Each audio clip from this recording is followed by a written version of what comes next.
সেখানে দলীয়করণের কারণে আজকে আমরা সেই কমিটি থেকে বাইরে আসি।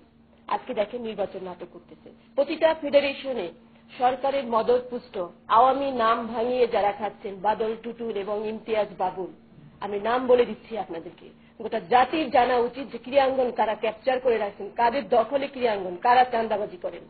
সেই বাদল টুটুল ইমতিয়াজ বাবুলটা প্রত্যেকটা ফেডারেশনে মন্ত্রীর সহযোগিতায় প্রত্যেকটা ফেডারেশনে তারা বলে বেড়াচ্ছে যে তাদের লোক ছাড়া কাউকে কাউন্সিলর করা হবে না। আমাদের সেখানে কি করে গণতন্ত্র থাকে? জননেত্রীর কাছে প্রশ্ন। আমি আপনার দলেরই একজন লোক হয়ে আপনাকে আমি প্রশ্ন করতে চাচ্ছি যে এখানে কি আপনার গণতন্ত্র আছে? ক্রীড়াঙ্গনে কি আপনার মন্ত্রী ঠিক মতো কাজ করছে? যদি ক্রীড়াঙ্গনে আপনার মন্ত্রী ঠিক মতো কাজ করে থাকে তাহলে কি করে এই ধরনের দলীয়করণ হয়? কি করে আপনার আওয়ামী দালালরা এখানে ক্যাপচার করে রাখে? প্রশ্ন দিতে হবে, আপনাকে জবাব দিতে হবে গোটা জাতির কাছে। কারণ হচ্ছে এইভাবে ক্রীড়াঙ্গন চলতে পারে না। এই ধরনের স্বেচ্ছাচারিতা, এই ধরনের নির্যাতন কোনোভাবেই অ্যাকসেপ্টেবল হতে পারে না। আমরা এর জোর প্রতিবাদ জানাচ্ছি। যে কোনো মূল্যে এই অন্যায়কে আমরা প্রতিহত করব এবং এই নির্বাচন আমরা বানচাল করব। শেখ হাসিনা গণতন্ত্রে সবসময় বলেন যে আমি গণতন্ত্রে বিশ্বাসী। তাহলে তার ক্যাবিনেট কি কাজ করতেছেন? একজন অযোগ্য মন্ত্রী দেওয়ার কারণে আজকে এই ক্রীড়াঙ্গনের এই দুর্দশা।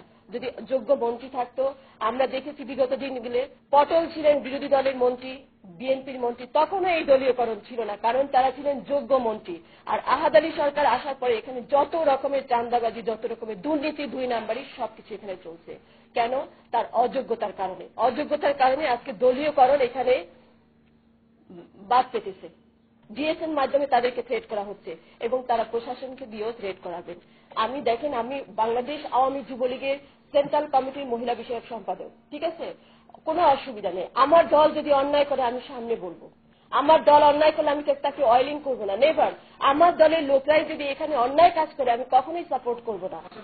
আমি শেখ হাসিনাকেই বলছি যে আমি অন্যায় করলে সে বলুক, এবং আমার দলের লোক অন্যায় করলে আমি 100 বার মিডিয়াকে জানাবো। তার সাথে গভর্নমেন্টের এবং এই দালালদের একটা যোগসূত্র তাকে বারবার প্রেসিডেন্ট করা হচ্ছে। This is the great crime. আমি আওয়ামী লীগের চামচামি করবো না, নেভার। আমাকে দিয়ে অন্তত সেই কাজ হবে না।